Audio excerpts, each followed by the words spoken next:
శ్రీ రాజరాజేశ్వర స్వామి దేవస్థానంలో శ్రీదేవి శరన్నవరాత్రి ఉత్సవాలను అక్టోబర్ 2 నుండి 12వ తేదీ వరకు ఘనంగా నిర్వహించనున్నారు. అత్యంత ఘనంగా నిర్వహిస్తున్న ఈ ఉత్సవాల కోసం రాజన్న ఆలయ ప్రాంగణాన్ని పూలతో, విద్యుత్ దీపాలతో అందంగా అలంకరించారు. నవరాత్రి ఉత్సవాల్లో భాగంగా శ్రీ రాజేశ్వరి దేవి అమ్మవారు తొలి రోజు శయనపుత్రి అలంకారంలో భక్తులకు దర్శనమిస్తారు.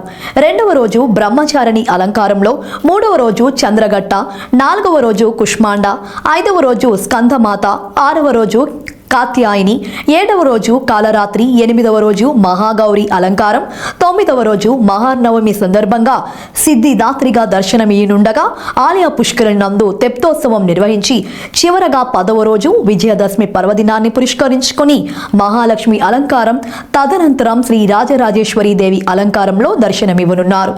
శ్రీదేవి నవరాత్రి ఉత్సవాల సందర్భంగా లక్షలాది మంది భక్తులు దర్శించుకోనున్న నేపథ్యంలో ప్రభుత్వ విప్ ఆది శ్రీనివాస్, జిల్లా కలెక్టర్ సందీప్ కుమార్ జూతో పాటు ఆలయ అధికారులు, అర్చకులు చర్చలు జరిపి భక్తులకు ఎలాంటి ఇబ్బందులు కలగకుండా అమ్మవారి దర్శనం అయ్యేలా అన్ని విధాలుగా ఏర్పాట్లు చేసినట్లు ఆలయ ఈవో కె వినోద్ రెడ్డి వెల్లడించారు.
సర్వమంగళ తయో సంస్మరణాత్ పుంసాం సర్వతో జయమంగళం.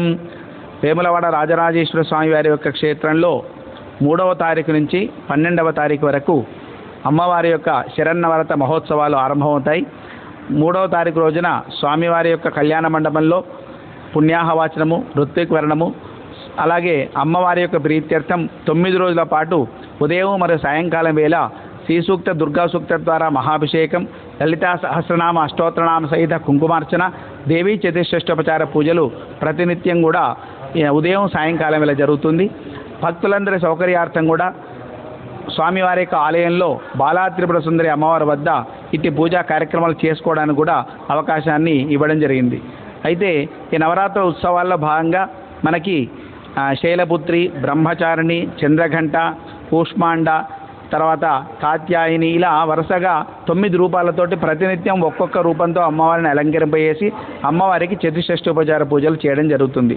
ఈ ఉత్సవాల్లో భాగంగా దేవి భాగవతము, పారాయణము మరియు ప్రవచన కార్యక్రమం ఉంటుంది. అలాగే 9వ రోజు మూలా నక్షత్ర స్వరూపిణి అయినటువంటి సరస్వతి అమ్మవారి యొక్క పూజ, అలాగే 10వ తారీఖు నాడు దుర్గాష్టమిని పురస్కరించుకొని మహిషాసురమర్దిని అమ్మవారి యొక్క ప్రీత్యర్థం మహాపూజ కార్యక్రమం ఉంటుంది. 11వ తారీఖు నాడు ఉదయం పూర్తి జరుగుతుంది. 12వ తారీఖు విజయదశమి పురస్కరించుకుని అమ్మవారి విజయ ముహూర్తంలో సమస్త రాక్షస సంహారం చేసి ఆ రోజు విజయ పరంపరతోటి అమ్మవారిని మరియు స్వామివారిని ఇద్దరిని కూడా అంబారి సేవ పైన శమీ వృక్షం వద్దకు వెళ్ళి అక్కడ శమీ పూజ, అలాగే అపరాజితాదేవి పూజ చేసి మాడవీధుల గుండా అంబారి సేవతో అమ్మవారు సమస్త భక్తులందరూ కూడా దర్శనం వేయడం జరుగుతుంది. కాబట్టి ఈ నవరాత్రి ఉత్సవాల్లో భాగంగా ఎవరైతే అమ్మవారిని సేవిస్తారో, ఎవరైతే దర్శిస్తారో, ఎవరైతే పూజిస్తారో వారందరికీ కూడా సమస్త కోరికలన్నీ నెరవేరుతాయి. ముఖ్యంగా మహిళలందరికీ కూడా, సువాసనులందరికీ కూడా సౌభాగ్యం చేకూరుతుంది. అమ్మవారి యొక్క కృపా కటాక్షం లభిస్తుంది. స్వస్తి.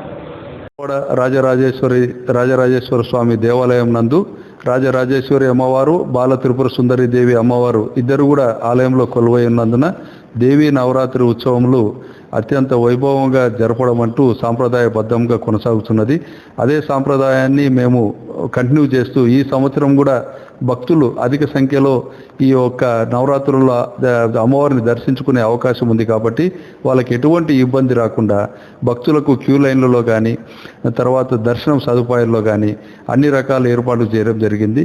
అలాగే బతుకమ్మ ఉత్సవం అనేది ఇక్కడే వేములవాడనే పుట్టిందన్నట్లుగా చారిత్ర ఆధారాలు ఉన్న కారణంగా ఇక్కడ ఉన్న పట్టణంలో ఉన్న మహిళలందరూ కూడా బతుకమ్మలు ఇక్కడే దేవాలయానికి తీసుకొచ్చి ఇక్కడ బతుకమ్మలు పాట ఆడడము, ఆ ఒక్క బతుకమ్మలను ధర్మగుండాలు నిమజ్జనం చేయటం అంటూ సాంప్రదాయబద్ధంగా ఉన్నది.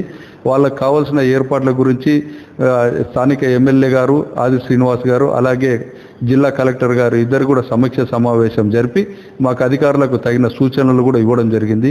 వారి సూచనానుసారం భక్తులకు ఇక్కడ దేవాలయాన్ని విద్యుత్ అలంకరణ, తర్వాత ఈ బ్రేక్ దర్శనం ఫెసిలిటీ, తర్వాత ఇక్కడ భక్తులకు బతుకమ్మ ఆడే భక్తులకి వస్తామని చెప్పి మంచినీటి వసతి, క్యూ లైన్లో ఉండే భక్తులకు మంచినీటి వసతి సౌకర్యాలు, త్వరితగతిన దర్శనాలు, వాళ్ళకి ఎటువంటి సమస్యలు రాకుండా ఏదైనా ఆరోగ్య సమస్య ఏర్పడ్డా కూడా ప్రైమరీ హెల్త్ సెంటర్ కూడా ఏర్పాటు చేస్తున్నట్లుగా తెలియపరిచినారు.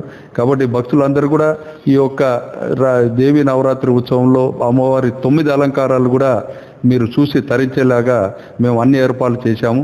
కాబట్టి భక్తులు దేవాలయాన్ని సందర్శించి అమ్మవారి కృపకు పాత్రలు కాగలరని చెప్పి మనవి చేస్తున్నాం.